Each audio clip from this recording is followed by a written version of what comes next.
Hello and welcome to our first Antiques and Collectibles auction of 2020. Next week, March the 25th.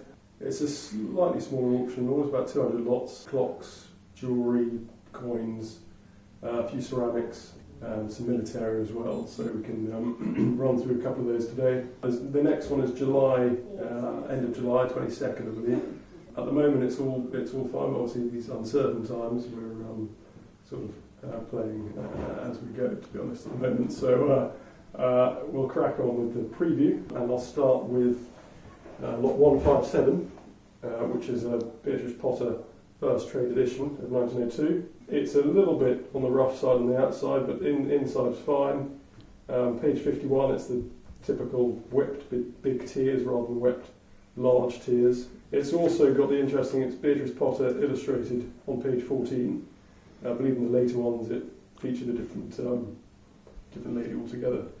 Estimate 1 to 200. It's fairly sort of there to sell. So, I mean, you don't see many of them. They can do quite a bit more than that, but condition-wise, it should do, I suppose 2 to 3, something like that. But yeah, nice little lot, bit unusual. Okay, next is lot 48, which is a late 19th, early 20th century Chinese hand-painted porcelain table screen on this hardwood stand, possibly rosewood or Huang Hali, not entirely sure, but it's a hardwood stand. These have actually done, in the last sort of 18 months to a year, have done very well at auction generally. Again, this one is very much here to sell, but it could be a surprise package. 1 to 200 again, with a nice scene of sort of mountain scene with a fishing boat in the foreground and characters to the top left here. Yeah, very decorative, and it's a good looking piece. A little bit of damage here. A nail has been used to correct the top sort of swing, but apart from that, it's in pretty good nick. And as I say, it could be a surprise package, so keep your eye on that one.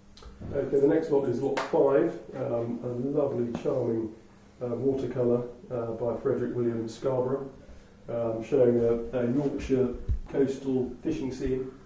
Most of his work was of the sea, of fishing grounds, and this one's signed lower right, F.W. Scarborough, and on the left, the bottom, Sands End, Yorkshire coast. So typical Scarborough picture there, again watercolour.